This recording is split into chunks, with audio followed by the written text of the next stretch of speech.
down. That's not helpful. This is going to be short again. I've been trying to keep them at 30 minutes or less. You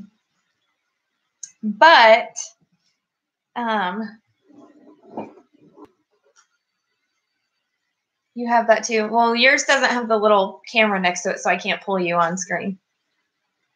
But like Mandy's does, Crimson's does. So, anyway, so I'm recording from home today, not from the store. But I today was going to talk to you guys about balancing altruistic living, giving back, and taking care of yourself at the same time. And I found some really cool stuff about, oh, there you go, Tina. Now you have it. I'm not inviting you on screen though, sorry. Maybe in a minute. But I found some really cool things about how to balance giving and receiving, and the difference in receiving and doing and taking. Because I've found a lot lately where I'm in situations where I'm trying to, give back and have been taken advantage of to the point where now I'm not able to give back. Now I'm just doing and other people are taking from me. So it's a balance, and you want to give back. You don't want to just be giving and somebody else is taking and you're exhausted and drained. Giving back is supposed to fulfill you and lift you up and make you feel good, not drained, right? So I have some cool pointers and things to go along with giving. So the first thing was I found a really cool quote from Buddha, and it was, before giving, the mind of the giver is happy, while the mind of the giver is peaceful. And having given, the mind of the giver is uplifted. And so that's sort of the whole point of everything I wanted to talk about today, because when you are living altruistically, you are giving in a way that makes you feel good. For example, my store, Amory, the whole purpose is that when you buy something from the store, you're helping someone's life, you're making an impact, and it makes you feel good. You don't have to donate thousands to spend 20,000 hours volunteering. Great things. You can do those, do them. But not everybody can. And so giving should just make you feel good. And it can be a simple task like, buying an affordable shirt, giving someone a compliment, writing somebody a thank you card, any of those things. And the main important thing about giving and receiving is it is equally as important to receive and be good at receiving as it is to give. Receiving is hard for me. When people compliment me, and I know I'm not the only one, I have a lot of friends who do this too, but when someone compliments you, sometimes you think to yourself, like, for example, today, one of my friends, Allie, at the gym, I had my hair in like pigtail braids, and she was like, "Oh, your hair looks really cute." And I think I looked at her like, "What?" Because I literally like braided my hair in the car on the way to the gym, and I thought I looked kind of crazy, but I was just going to the gym, so I didn't care. But I've been training myself when someone compliments me to just say thank you, but it's hard, and it's hard for a lot of people to be the receiver of a gift, whether it's a material thing, an action, or a verbal gift. And so that's one of the things I want to talk about. Equally as important as giving. You have to find balance between the two. So I'm really great at giving. I love giving. It's what makes me happy, but I have to be good at receiving as well. And so that's one of the things I'm trying to work on. And some people are the opposite. Some people, it's hard for them to give compliments or to give time or find something they're passionate about, giving to. But, they appreciate when someone gives them a compliment, or whatever. It's all about balance. Hi. I try to wave at everyone that is sending the little wave thingies, but I can't keep up with it, you guys. Okay, so it's kind of an art too in my mind. For me, it's easy giving because I love doing stuff for other people. That's what makes me happy. I went into education originally because I'm helping people, and I got involved with nonprofits because I like to help people. And, so that's second nature for me. Not everyone's like that, and that's totally fine. It's all about being true to yourself and finding what makes you happy. How can you give? And again, I can't stress enough, when I say give, I don't mean donate. I mean, trust me, I know I don't have the funding to donate. If I did, that'd be amazing. I'd love to donate thousands of dollars, but I just can't. But there are other ways to give. And I'm not just talking about charities either. I'm talking about, the stranger at the coffee shop, and you think they look nice. I love your shoes. I love your shirt, or your friend. Congratulate them on something, or, kind words. I like to write thank you cards, not emails, which would also be nice. Or, Facebook posts and stuff are always really nice, but giving can be something unexpected, an action, something you're doing, you're taking time to do for someone. So that's what I'm talking about when I say giving. I'm not necessarily talking with money or donations. And even time can be hard to give. I mean, if you're like me, I work somewhere around 75 hours a week most times, and that leaves very little time to give. Luckily, I get to give in almost everything that I do, but time can even be a hard thing to find balance with. But there are other ways to give. So it's all about finding balance between giving and receiving.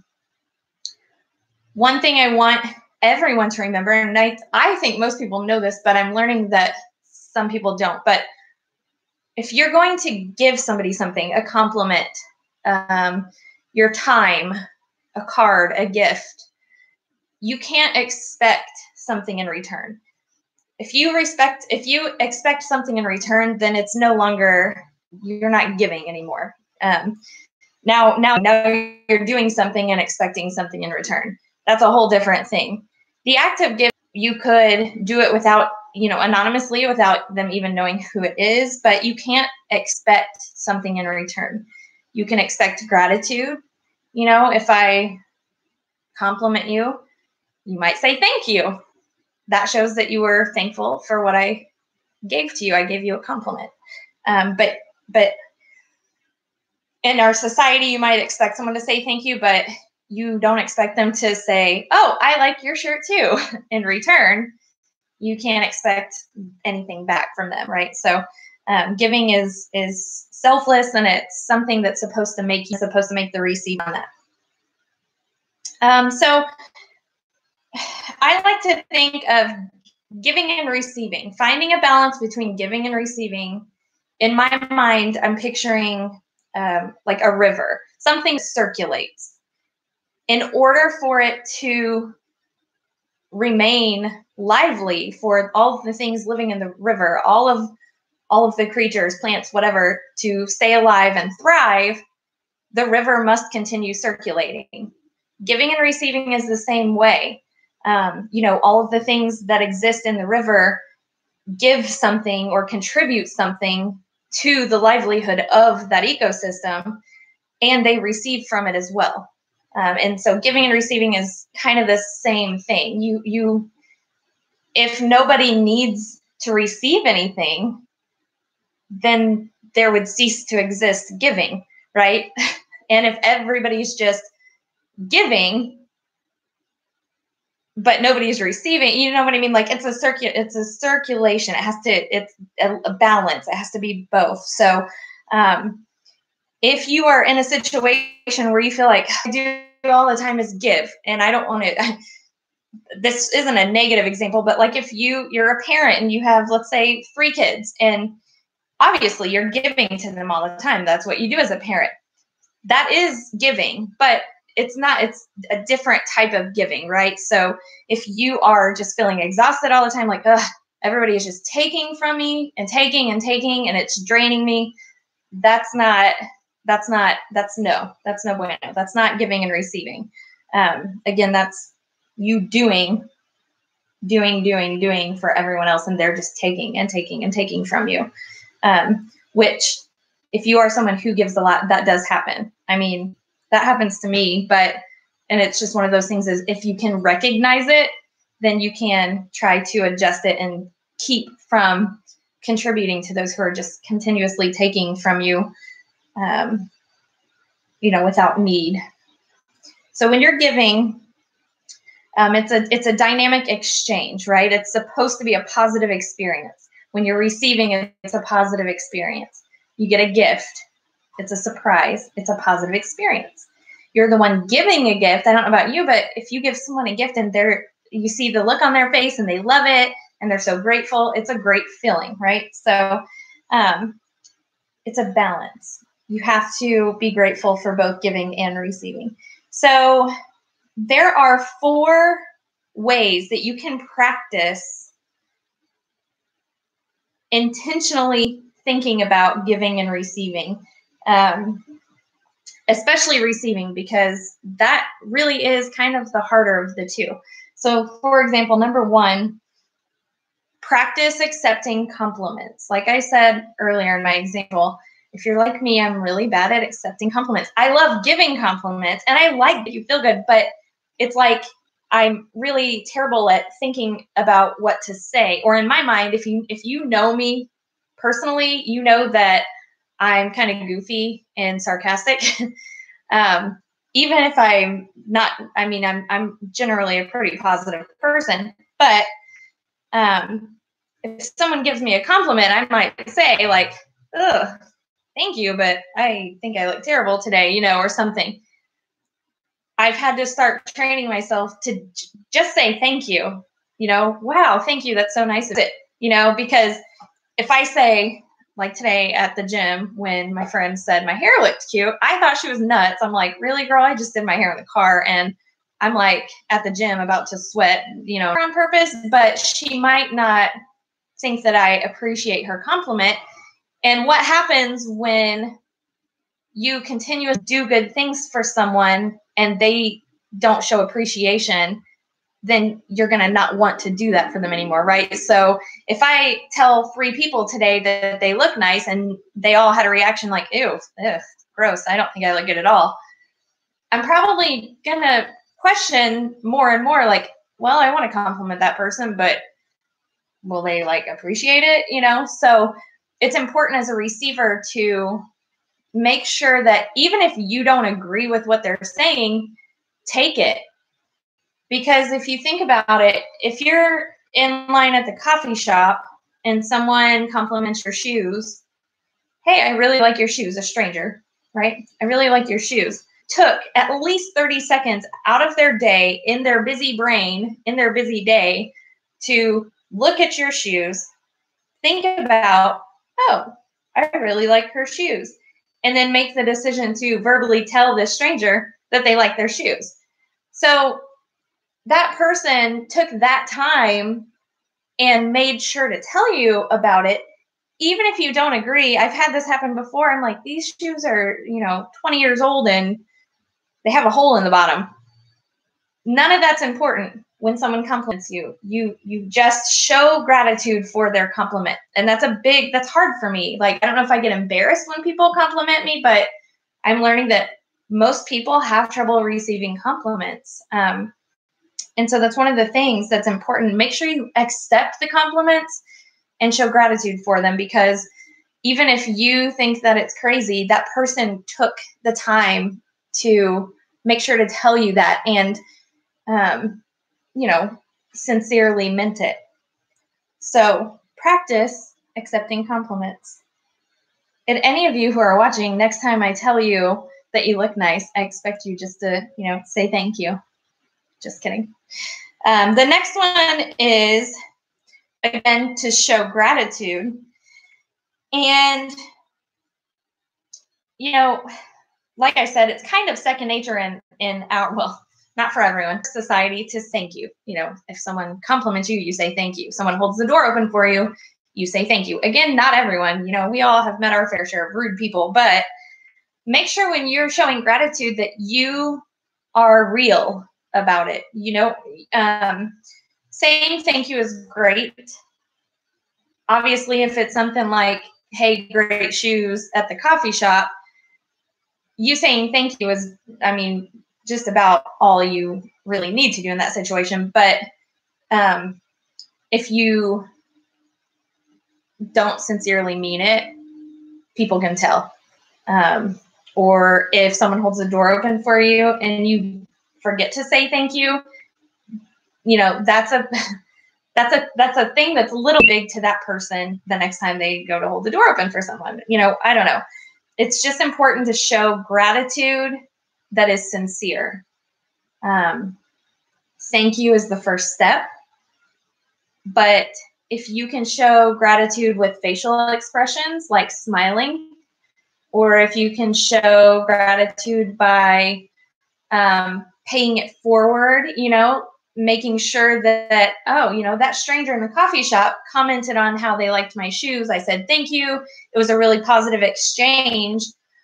Maybe as a form of gratitude, even though that person won't be involved later that day, I can pay it forward. And if, I see something that I think deserves a compliment, then make sure to say it, and keep that kind of continuously going and circulating. So you received a compliment and then you give one later. Of course, you want to make sure you actually mean the compliment. Don't just do it because you're trying to pay it forward. But that's part of the balance of giving and receiving. And that's just one of the ways you can show appreciation.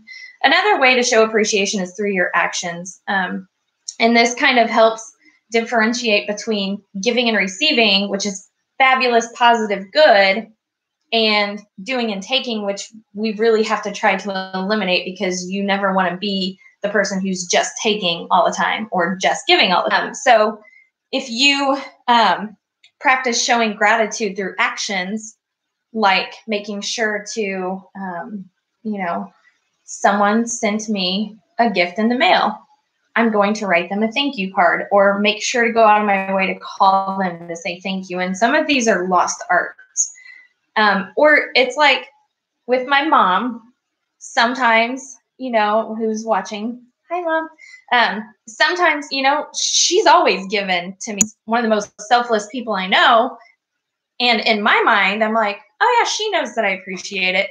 But then sometimes if I think back, I'm like, well, I said thank you, but like, what else could I do to make sure that she really knows that I appreciate it, right? So if you just try to really use actions and words to show appreciation, it helps create a great balance in giving and receiving.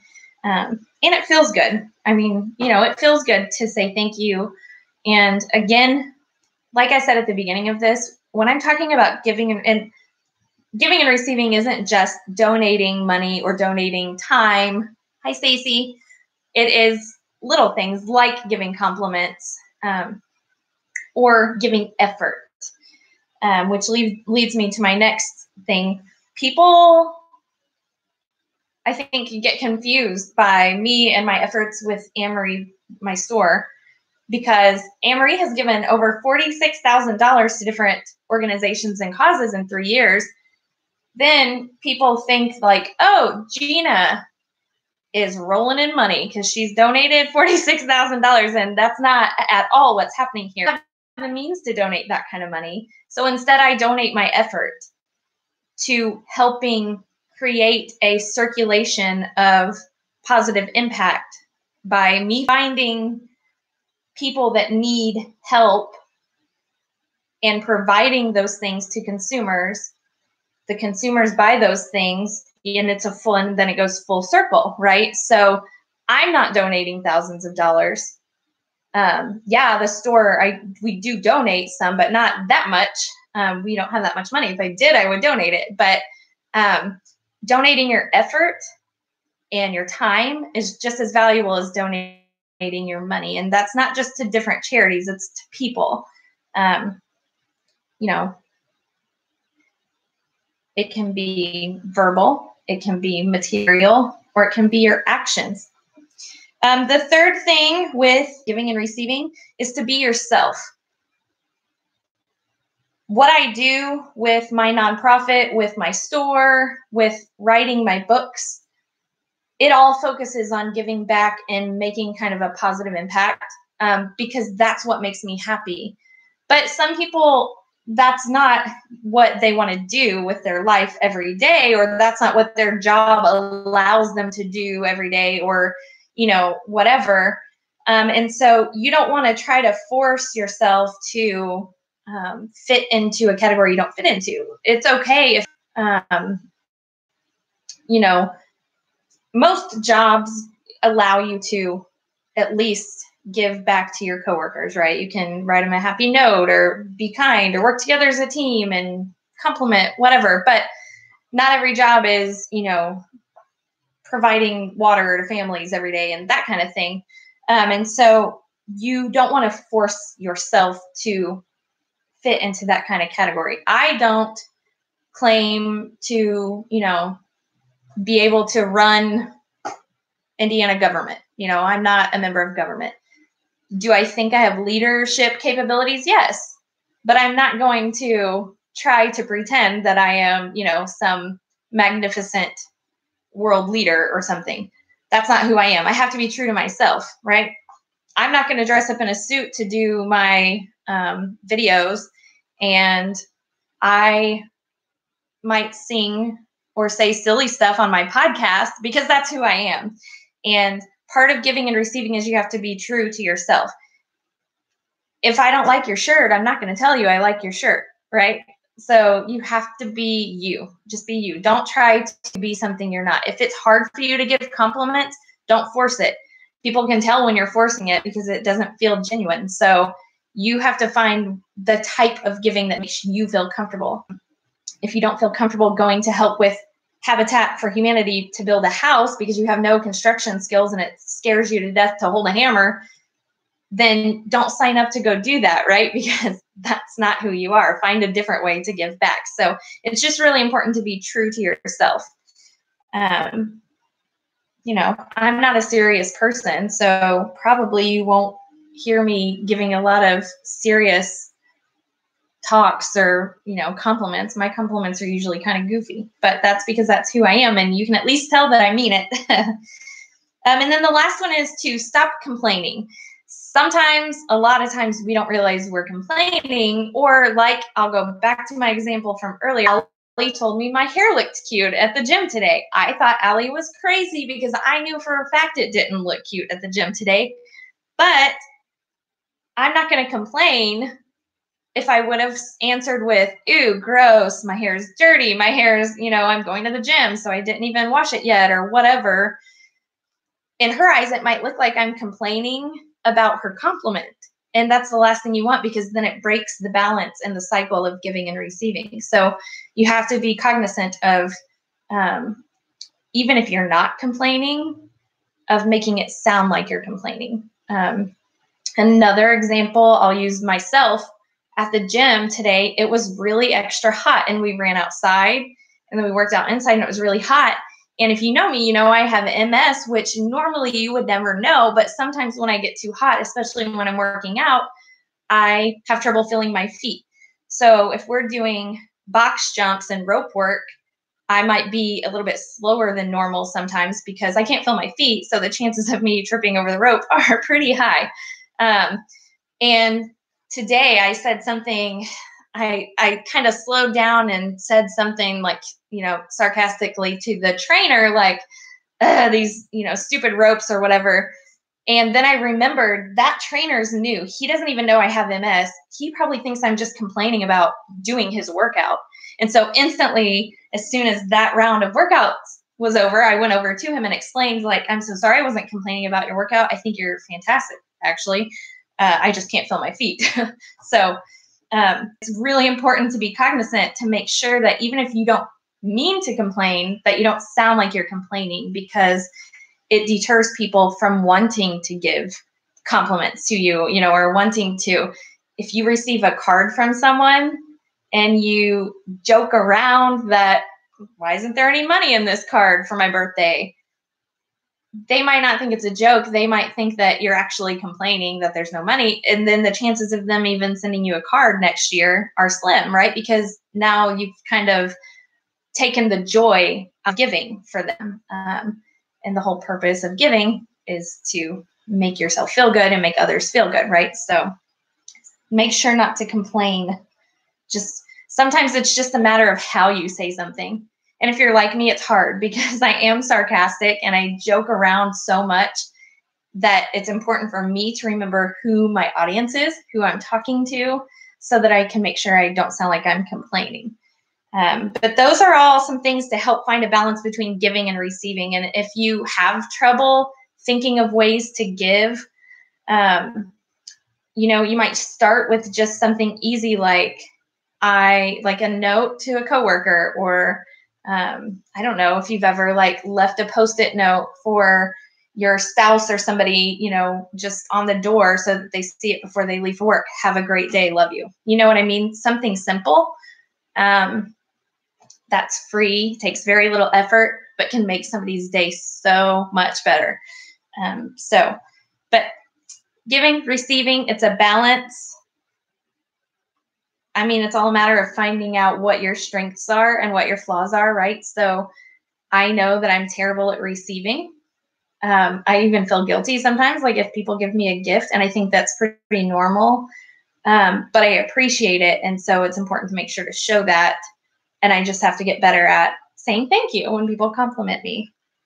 And I know I'm not the only one out there. I'm sure of it. Oh, all these people waving. Guys, I just found out that I can bring people on camera to split screen interview with. So sometime I should do that. If anybody wants to talk about giving and receiving, you can always just put a comment like, hi, call on me, and I'll call on you. And so then the opposite of giving and receiving, like I said, you want to make sure it's a fine line sometimes, but you want to make sure it doesn't turn into doing and taking. It's great to be the giver. I love doing stuff for other people, but if it becomes to the point where now I'm just doing stuff for other people and they're just taking from me continuously, especially over and over again, then it's not giving and receiving anymore, because now it's not causing you any joy and it's not causing them any joy, even though it might seem like it is for a while. That's just breaking you both down. And so that's not what giving and receiving is all about. If you're in a doing and taking situation, the one doing the constant action of providing for someone is getting exhausted and it's not joyful for them, right?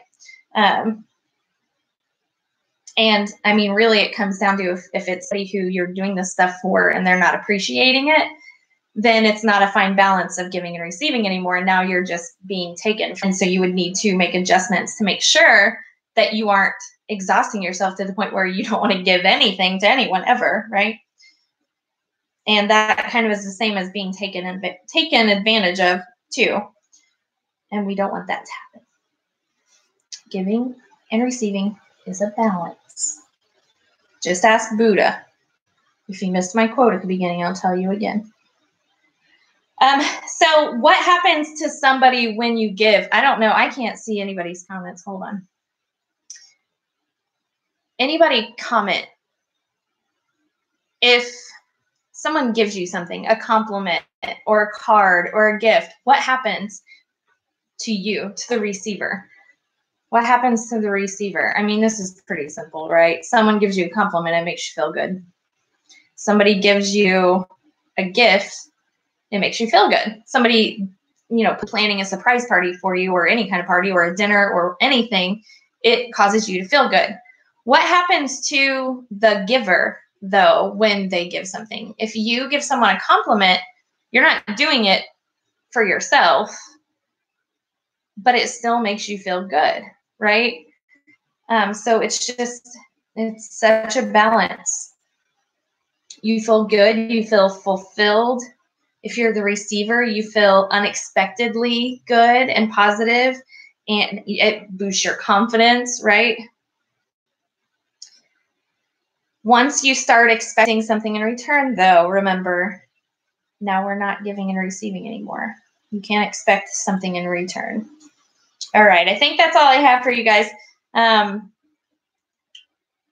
Remember a couple of things. Giving your time or effort is equally as valuable as giving donations. If we're talking about a friend who's having trouble, lost their job, maybe you can't help them provide for themselves, but you can give your time. You can give your attention. You can listen to them talk. You can give them a card that says like, hey, I know you're going through something, but I'm here for you. You can hang out with them, give them your time. And that's equally as valuable, if not more valuable, than being able to provide money. Same thing with like a charity or a nonprofit. Giving your time, volunteering for events, putting effort into helping one of their initiatives or programs or services is just as valuable as donations. So when you're thinking about giving, remember it can be verbal, it can be material, or it can be an action. It doesn't have to just be a donation of money. And I think people forget that when I talk about my store or the nonprofit, I think people think that I'm going to just be asking them for money all the time, right? But that's not the case at all. Giving and receiving, you can give more than just money. So don't forget that. That's important. What other reminders do I have? Get creative in how you give. Gina ain't got no money, okay? So I know that I can't give you $1,000 if that's what you really need. But you know what I can do? I can help set up a fundraiser for you or with you. We can work together. We can set up some kind of fun fundraiser. Then I'm giving my effort. I didn't give you a dime, but I gave you my time and effort and help you set up a fundraiser so that you are able to raise that money, right? And so it's important to remember to get creative.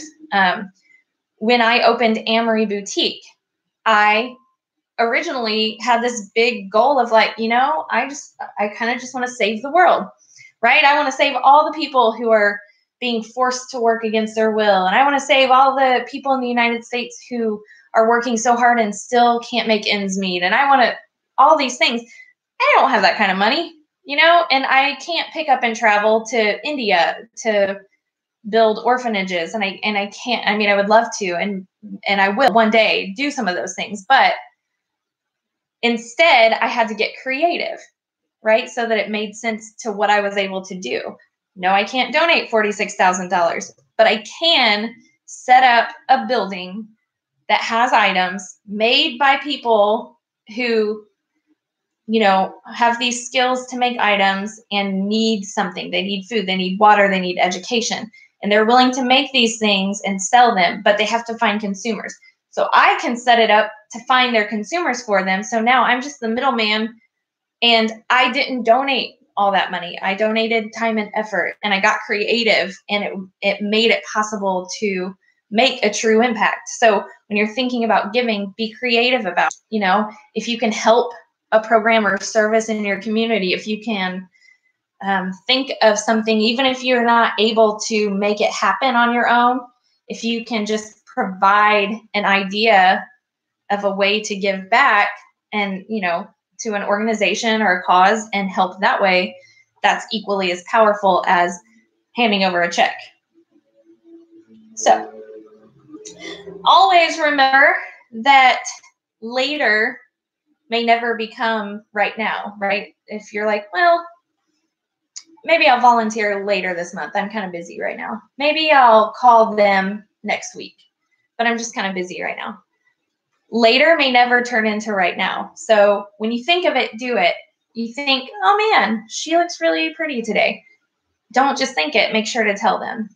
Or I should give my uncle a call. I haven't talked to him in a long time.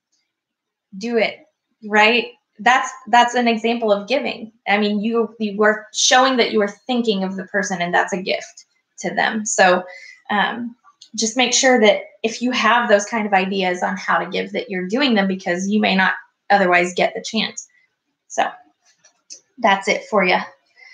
I haven't plugged my own nonprofit on here yet. So if you are in the area and you are a shopping fan, check out our Tri-State Store Optimist shopping event. It's on the 19th, and it's at my store, Amory, and all the proceeds go to Tri-State Store Optimist, which is an organization that provides resources and opportunities to girls and women in our community who are working really hard and trying really hard, but can't quite get there. We're helping them meet their full potential and live out their dreams. So It's super easy to get involved and help that way. So anyway, you should check it out. And if you haven't checked out my store, do that too. Hi, Katrinka.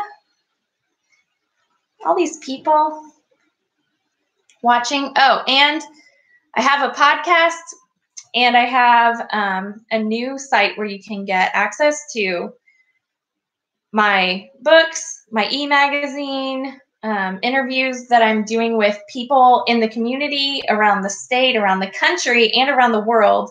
I'm doing interviews with different people who are giving back in different ways. That way, I want people to be able to see how many ways there are to help. Through the store, I've had this eye-opening experience that people don't understand necessarily how easy it is to help, or they don't understand that there's a problem. I told you guys last week about the lady that came into the store and told me that I was making up the fact that there is human trafficking. She thought that it was a lie, it's a hoax, it's not a thing. And so everything I'm selling in the store is not actually helping anyone. Even though I tried to tell her I've actually communicated with these people, I've seen the conditions like they've worked in and been in, and like it's a real thing. And so it's just crazy. Check out it's Patreon. I'll put it on the comments here. It's patreon.com/Gina Mullis.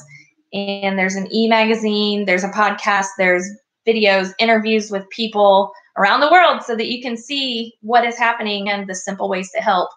And it's really kind of cool. I think it's really kind of cool. So check it out. It's all about altruistic living. If you don't know what that is, that's just living in a way where you are giving and receiving. It's all about that balance. So altruistic living, and I'm on here every Tuesday at 4:30 now. This is the 3rd episode, and I'm really grateful that you guys joined me today. So thank you very much. You can follow my YouTube channel too. I'm live streaming on there right now as well, and then the podcast is just going to be on Patreon and SoundCloud. So check it out. All the information and links will be posted on my Facebook page tonight. So thank you. You guys aren't very talkative. Next time I want someone to volunteer to come split screen with me so I can interview you and discuss with you. Mom, you can volunteer for that.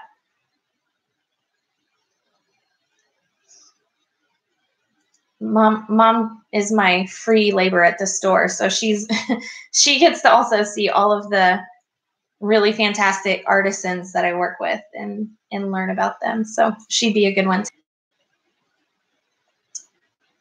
Questions, comments, concerns? I hope you guys have a great evening. I'm going to bounce off here. I'm going to put the Buddha quote in the comments and the links to everything that I mentioned in the comments as well. So have a good evening.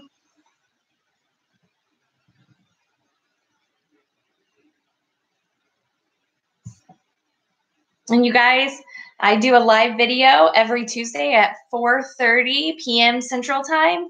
Normally I go from Amory Boutique. Today I'm from my home office. That's why the lighting's a little crazy, but I was working from home today. So join us, and you can also check me out on patreon.com. It's a network of altruistic living do-gooders. So it's a really awesome experience with videos, podcasts, everything. So check it out, and I hope that I see you next week.